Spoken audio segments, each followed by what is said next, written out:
Good morning, everybody. I just wanted to share some thoughts with you all about the social responsibility project. This is the message that I sent out to the class yesterday.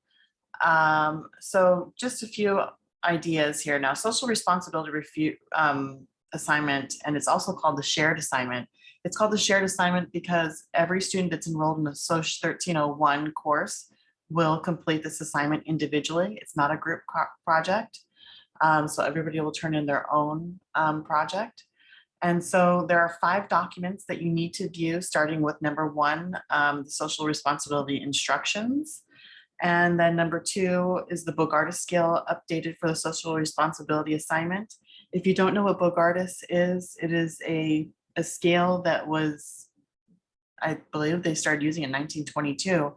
And Bogardus essentially wanted to measure how comfortable people are with people that are different than themselves. So he was measuring things like nationality and ethnicity and religion, and then, political identification. And so the scale has been used, since the 1920s. And, as most recently, I think it was published again in, I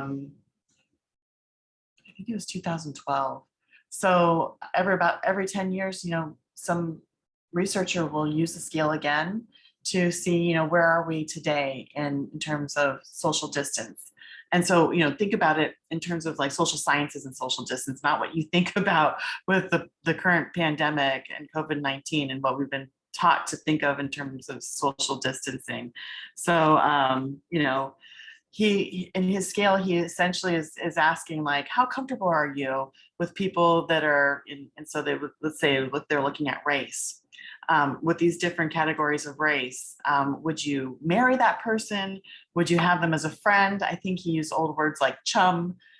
So chum is an old word for a friend. Would you have them as a person that lived in your neighborhood?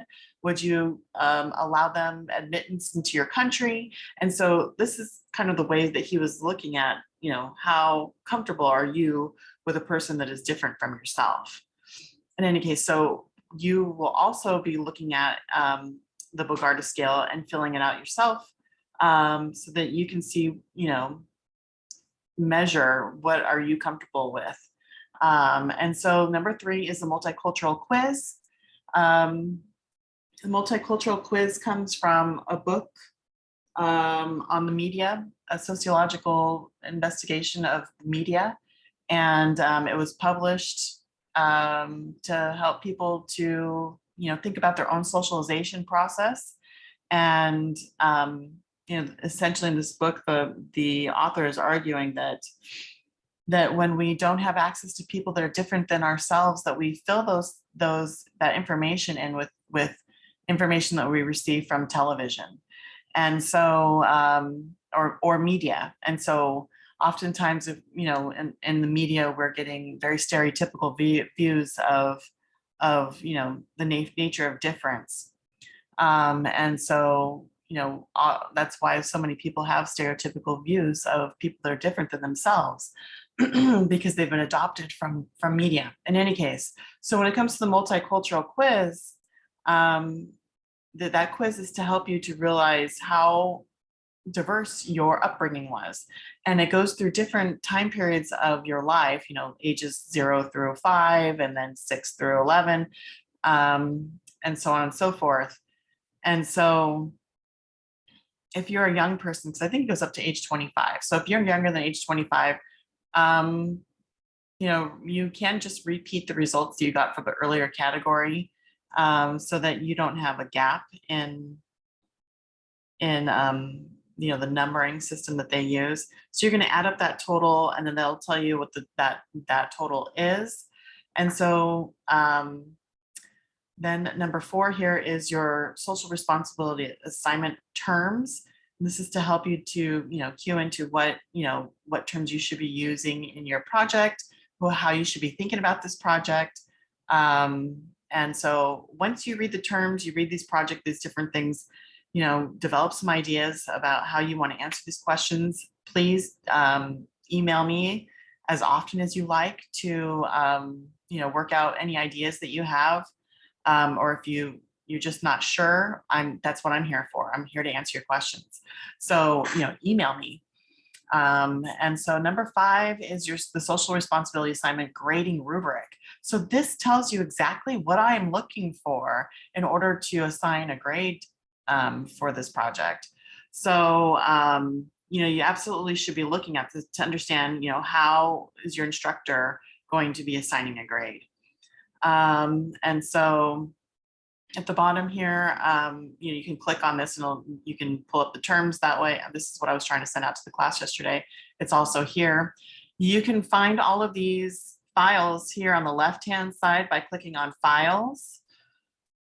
And then if you scroll down over here to Shared Assignments / Social Responsibility, you can see all of them are here and they're numbered. And so to make it well organized for yourself. So, take a look at these files, go through all of them, read them, try to get an understanding of what you're doing this project. And then I think one of the things that may not be mentioned in here is that when you use your book for this project, you should absolutely be using APA formatting to show that you're indicating where you learn the information from. And so if you are using one of the definitions, you can use the definitions in the book. You can use one that's in the sheet that I handed out to you guys here in the file section. So you should be indicating your book. And so I'll send out another message that shows more information about APA. But once you make a statement in your paper, let's say it's about socialization. So at the end of your statement or your sentence about socialization, you should have listed the authors of your textbook to show that you indicate that you learned about socialization in your textbook.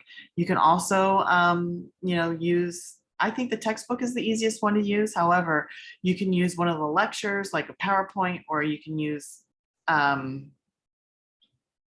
the handout that I gave you that have terms.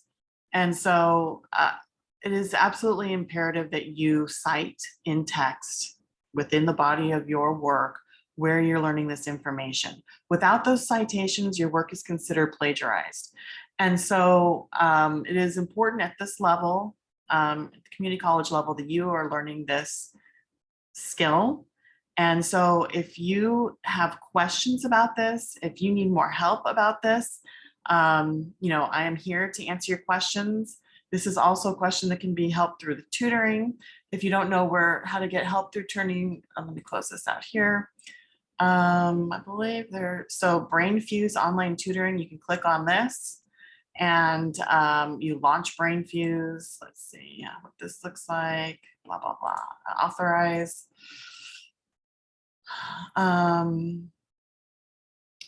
I used this originally a long time ago, so it's been a little while, but you would go through here. You can also contact the librarians. I'm sure they have handouts on MLA and APA formatting of papers.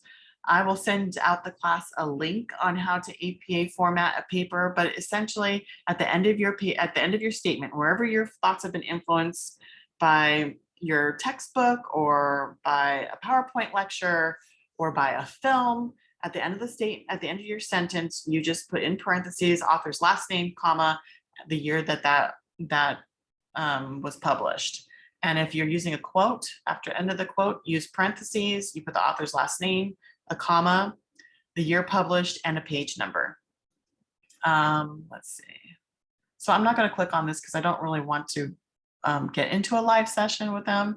But yeah, this is how you would do it. Look, they're down here. Look, live tutoring and a writing lab.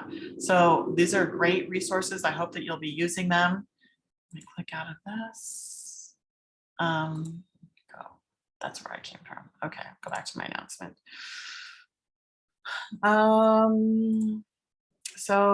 Okay, we talked about APA briefly.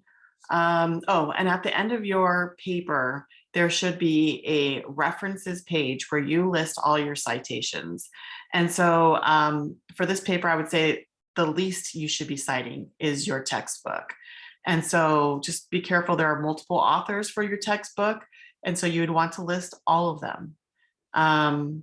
So I'm going to end this here. If you have any questions, please feel free to email me or reach out to me. I'm happy to communicate with you about any of this or other information that you might be interested in. Have a lovely day. Bye.